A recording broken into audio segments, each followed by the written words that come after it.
Meu chefe disse na frente de toda a equipe: "Você colocou uma falha crítica no sistema." Então eu abri o relatório que escondi por 6 meses. Eu costumava fazer isso em todos os projetos importantes até 3 meses atrás, quando minha vida inteira desmoronou por causa de uma única linha de código enterrada bem fundo em um app de banco. Agora não sei mais se sou o vilão dessa história ou apenas mais uma vítima da minha própria arrogância.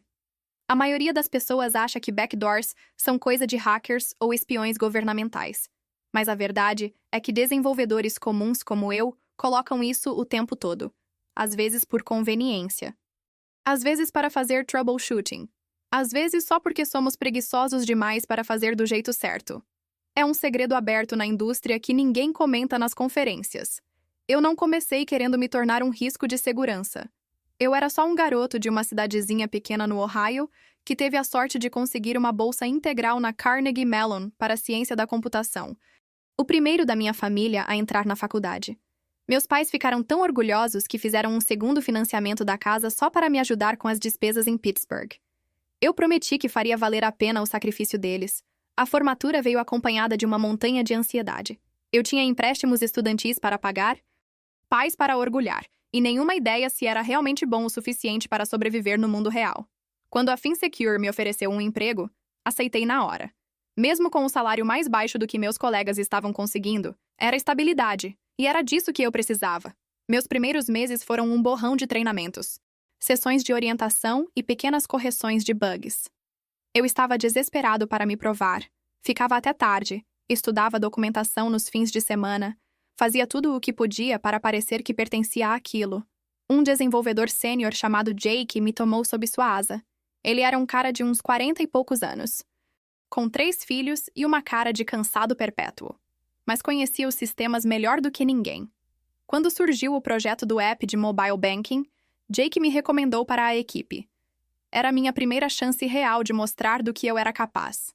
Passei cada hora acordado nesse projeto, colocando tudo de mim para deixá-lo perfeito. Então, 2 semanas antes do lançamento, durante uma verificação de segurança de rotina, encontrei uma vulnerabilidade gigantesca de autenticação na sequência de login. Corrigir aquilo direito levaria dias. Teríamos que reconstruir todo o fluxo de autenticação, e não havia como fazer isso antes do prazo. O cliente já tinha vendido a data de lançamento para os clientes com uma grande campanha de marketing. Eles não aceitariam atrasos.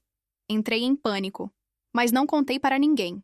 Fiquei procurando atalhos, jeitos de remendar sem reconstruir o sistema inteiro. Nada funcionava, e os dias continuavam passando. Jake pedia atualizações de status, e eu dizia que estava tudo bem, enquanto surtava em silêncio. Foi numa daquelas madrugadas, às 2 da manhã, olhando fixo para o monitor, que a ideia surgiu. Um portal de manutenção. Um ponto de entrada escondido que me permitiria pular a autenticação normal se precisasse consertar algo rápido depois do lançamento. Não era elegante, mas me daria tempo para corrigir o problema de autenticação na próxima atualização, sem atrasar o lançamento. Adicionei o código, enterrei bem fundo onde as revisões não encontrariam e me convenci de que era uma solução temporária, um band-aid que eu removeria em algumas semanas, depois de consertar o problema de verdade. O dia do lançamento chegou. Tivemos alguns problemas pequenos, mas nada relacionado à vulnerabilidade que eu tinha encontrado. O cliente ficou feliz, minha equipe ficou feliz, e eu fui promovido a desenvolvedor sênior com um bônus bom. Usei metade para pagar parte dos meus empréstimos estudantis e mandei a outra metade para meus pais. Eles me ligaram chorando, dizendo o quanto estavam orgulhosos. Eu pretendia remover a backdoor. Juro que pretendia.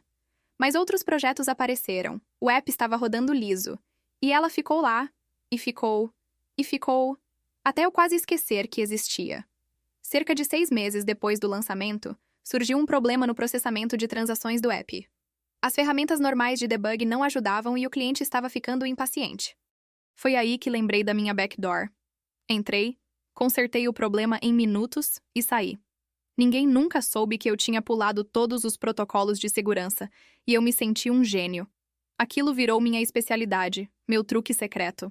Em todo emprego, eu deixava um jeito de entrar. Eu racionalizava como estar preparado para emergências. Mas a verdade é que eu gostava daquele poder, daquele controle secreto sobre sistemas que os outros não conseguiam acessar. Me fazia sentir importante, especial. melhor que meus colegas de alguma forma que eu nem conseguia explicar direito. Mudei de empresa algumas vezes, sempre subindo para posições melhores e com mais responsabilidade. E toda vez eu levava meu hábito junto, deixando pequenos pontos de entrada escondidos no código. Minhas apólices de seguro pessoais que me permitiam resolver problemas mais rápido que qualquer um, o que só aumentava minha fama de milagreiro. Depois de 5 anos na indústria, entrei na Meridian Financial. Foi um salto enorme de prestígio e salário.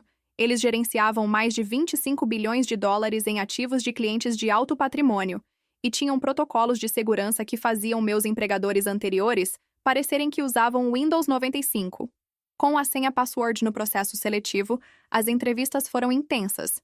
6 rodadas, incluindo background check completo e uma avaliação técnica de 4 horas. Passei em todas com louvor e fui colocado na equipe da plataforma de Wealth Management. Meu novo chefe, Derek, era o CTO, ex-engenheiro do Google, com olhos penetrantes que pareciam ler sua alma. Na Meridian, eles realmente ligavam para a segurança. As revisões de código eram rigorosas. Os testes de penetração eram agressivos. Os logs de auditoria eram completos. Mas hábitos antigos custam a morrer. No meu primeiro mês, já coloquei minha backdoor padrão, escondida onde nem as revisões minuciosas deles encontrariam. Senti aquela adrenalina familiar de ser mais esperto que o sistema. Mas também uma nova sensação. Uma pontada de culpa por estar traindo a confiança de uma empresa que levava a segurança a sério. Empurrei esse sentimento para o lado, dizendo a mim mesmo que era só uma ferramenta que me ajudava a fazer meu trabalho melhor. Durante quase um ano, tudo correu bem. Usei minha backdoor com parcimônia. Só quando era absolutamente necessário para resolver problemas que levariam dias pelos canais normais. Eu era cuidadoso, sempre apagava meus rastros, sempre fazia parecer que tinha seguido os procedimentos corretos. Eu estava subindo rápido na Meridian, me tornando o favorito tanto do Derek quanto do CEO. Um cara chamado Michael, que tinha construído a empresa do zero. Recebia mais responsabilidade, projetos maiores, bônus maiores, e comecei a acreditar que merecia tudo aquilo, que eu era simplesmente bom. Então, veio a noite que destruiu tudo. Era uma quinta-feira, lembro bem, porque tinha saído para beber com alguns colegas comemorando o fim de um grande projeto. Cheguei em casa por volta da meia-noite, caí na cama um pouco bêbado e estava quase dormindo quando meu celular começou a explodir de notificações, mensagens, ligações, e-mails, tudo de uma vez. Peguei o telefone apertando os olhos e vi alertas de emergência dos sistemas de segurança da Meridian. Meu estômago despencou. Acesso não autorizado detectado. Múltiplas camadas de segurança burladas. Dados de clientes comprometidos. Dirigi até o escritório ainda com a roupa da balada, a cabeça a mil. Quando entrei na garagem às 2 da manhã, já tinha dezenas de carros, incluindo o Tesla do CEO e vários que eu não reconhecia. A subida de elevador até o andar foi a mais longa da minha vida. Cheguei na sala de conferência que parecia um centro de guerra. Executivos de terno amassado, pessoal de segurança com vários laptops abertos, equipe de TI em choque e 2 pessoas no canto com cara inconfundível de agentes federais. Michael, o CEO, estava vermelho, gritando no telefone. Derek estava na cabeceira da mesa com a cara fechada. Todos olharam quando entrei.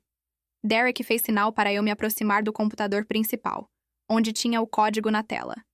Era o meu código, minha backdoor, o portal de manutenção que eu tinha construído meses antes. Fomos comprometidos, disse Derek, com a voz assustadoramente calma. Alguém entrou nos nossos sistemas através deste código. Você reconhece? A sala ficou em silêncio. Todo mundo olhando, esperando minha resposta. Olhei para a tela, rezando por alguma outra explicação. Mas não havia erro. Era meu código. Minha backdoor. Sim, respondi. É minha. A sala explodiu. Todo mundo falando ao mesmo tempo. Michael bateu o telefone na mesa e veio na minha direção com o rosto deformado de raiva. Foi você! Cuspiu ele. Você colocou isso no nosso sistema. Tentei explicar que não era com intenção maliciosa, só para manutenção. Mas minhas palavras soavam vazias, até para mim. Derek levantou a mão, silenciando a sala.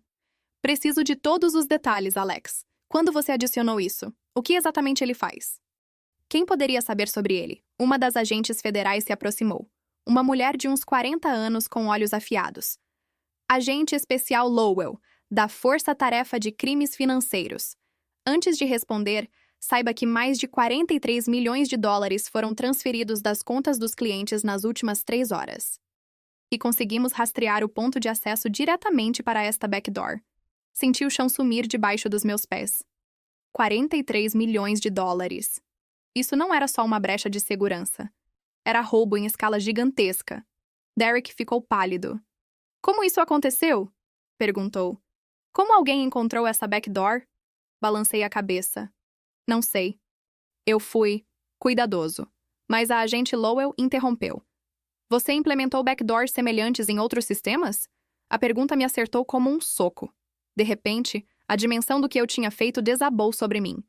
Todos os sistemas, todas as empresas, todas potencialmente vulneráveis por minha causa.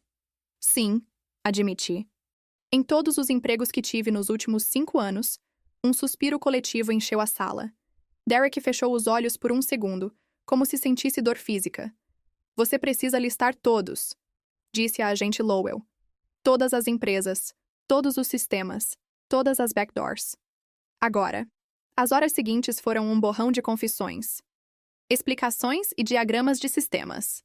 Escrevi cada empresa, cada sistema, cada backdoor que conseguia lembrar, enquanto eles mobilizavam uma força-tarefa e ligavam para equipes de segurança de outras instituições financeiras.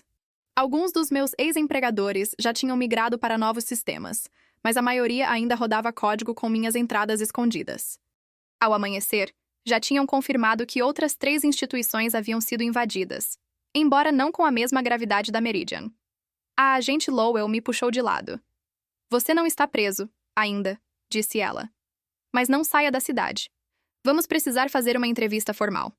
Derek me acompanhou pessoalmente até a saída, pegando meu crachá, notebook e cartões de acesso. Você está demitido com efeito imediato, disse ele. E vou recomendar ao conselho que abramos processo criminal. Voltei para meu apartamento vazio, desabei no sofá e esperei as notícias inevitáveis sobre a invasão e a prisão que certamente viria. O fim da minha carreira, da minha liberdade, do meu futuro. Fiquei checando sites de notícia o tempo todo, mas, estranhamente, não saiu nada. 3 dias se passaram em silêncio ansioso, até meu celular tocar de um número desconhecido. Precisamos nos encontrar, disse a voz. Era Derek. Ele me deu o endereço de um café longe da Meridian e pediu que eu fosse sozinho. Tomei banho, me arrumei e fui enfrentar o que quer que fosse. Derek estava sentado no fundo do café, com 2 notebooks abertos, uma pilha de papéis e um café frio na frente. Parecia que não dormia desde aquela noite. A boa notícia, disse ele, é que conseguimos conter a invasão imediata na Meridian e recuperamos cerca de 60% do dinheiro roubado. Senti um pequeno alívio. A má notícia é que identificamos 14 outros sistemas com suas backdoors, incluindo 2 grandes bancos e uma plataforma de trade de ações. Meu estômago se contraiu.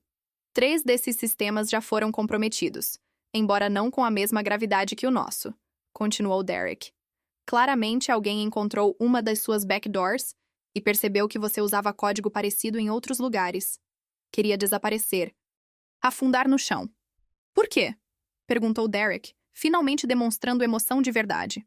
Por que você arriscaria tanto? Tentei explicar como começou como atalho, virou hábito e quase uma dependência. Ele ouviu sem interromper, com a expressão indecifrável. Quando terminei, ele balançou a cabeça. Você não entendeu. Não me importo com suas motivações psicológicas. Quero saber por que tecnicamente você escolheu uma implementação tão óbvia. Fiquei confuso. Derek virou um dos notebooks para mim, mostrando meu código da Meridian lado a lado com trechos de outros 2 sistemas onde eu tinha trabalhado. Ele apontou padrões semelhantes. A mesma estrutura básica, as mesmas fraquezas. Você usava variações da mesma técnica em todo lugar. É como se tivesse deixado uma assinatura. A ficha caiu de uma vez. Todas as minhas backdoors seguiam basicamente o mesmo padrão porque eu tinha ficado preguiçoso e reutilizava os mesmos truques com pequenas modificações. Qualquer desenvolvedor decente que encontrasse uma poderia encontrar as outras facilmente. Derek fechou o notebook. Isso não é mais só sobre você, nem sobre a Meridian. Estamos falando de uma possível crise financeira. Se todos esses sistemas forem atingidos ao mesmo tempo, ele empurrou uma pasta para mim. Dentro havia um contrato. As agências federais querem te processar, disse ele. Mas eu propus uma alternativa. Explicou que uma força-tarefa tinha sido formada com representantes de todas as empresas afetadas. Eles precisavam de alguém que soubesse exatamente onde estavam todas as vulnerabilidades, que pudesse ajudar a fechá-las rápido e discretamente, antes que mais alguém descobrisse. Esse alguém era eu.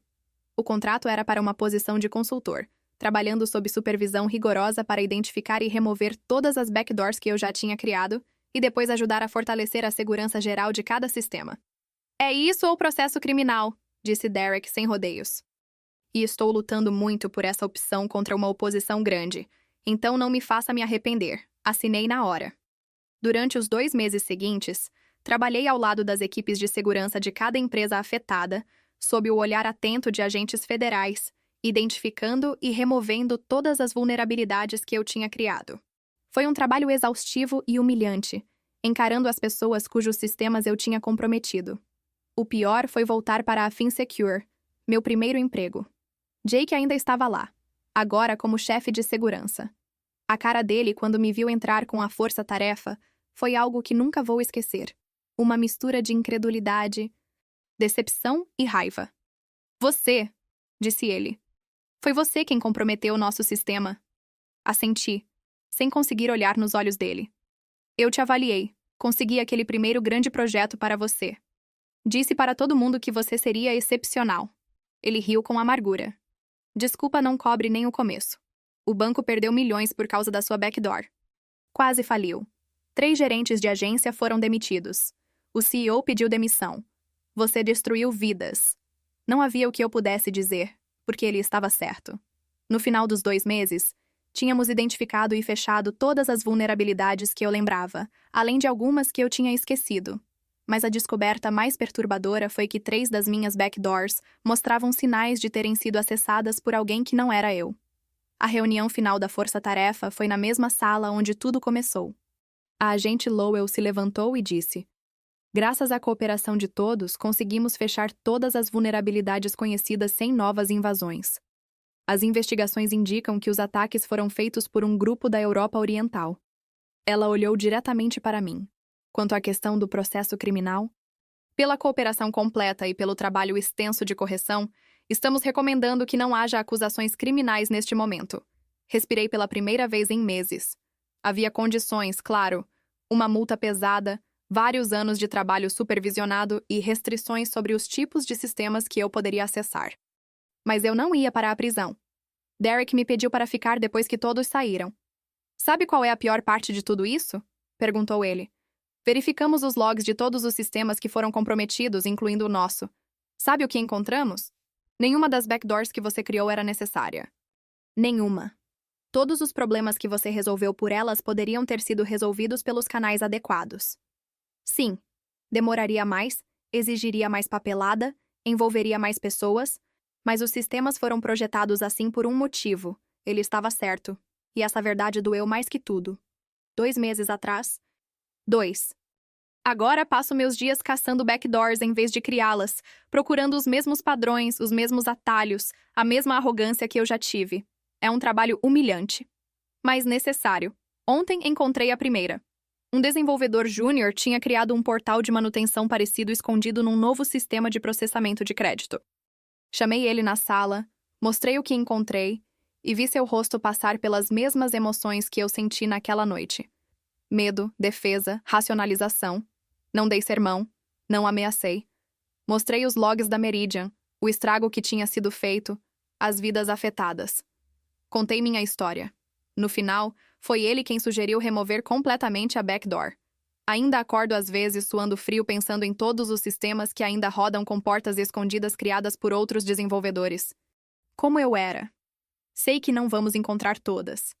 Sei que sempre vai ter gente procurando atalhos. Mas pelo menos agora estou do lado certo dessa batalha. Demorou quase perder tudo, mas finalmente entendi algo que deveria ter sido óbvio desde o começo. Nenhuma conveniência vale o custo de comprometer a segurança.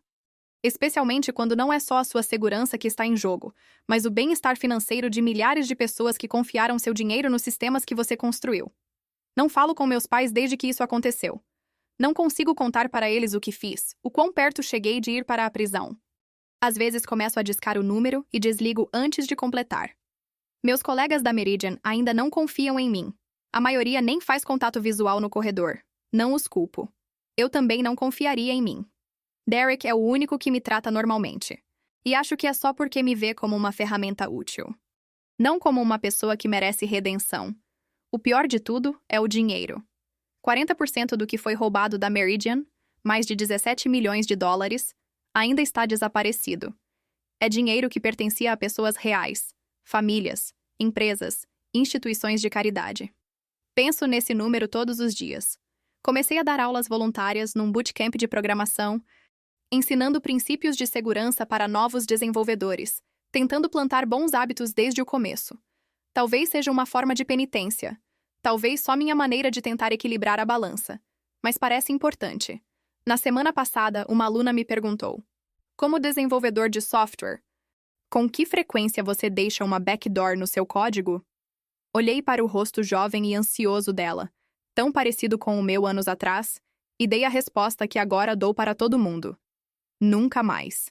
Então, sou o idiota por ter criado backdoors em todos os sistemas onde trabalhei, mesmo quando isso levou a um roubo financeiro gigantesco? Ou sou vítima de uma indústria que pressiona os desenvolvedores a cortarem cantos e priorizarem velocidade em vez de segurança? A verdade é que provavelmente sou as duas coisas. O vilão da história e alguém que se deixou levar por um sistema que recompensa as coisas erradas. Estou tentando consertar agora. É tudo o que posso fazer. Minha carreira nunca vai se recuperar. Minha reputação está destruída, meu futuro incerto. Mas pelo menos não estou piorando as coisas. Pelo menos não estou mais criando vulnerabilidades que colocam pessoas em risco. Se tem uma coisa que aprendi com tudo isso é que os atalhos que facilitam sua vida podem complicar muito a vida de outra pessoa. E nenhuma conveniência vale esse preço. Nem para mim, nem para ninguém.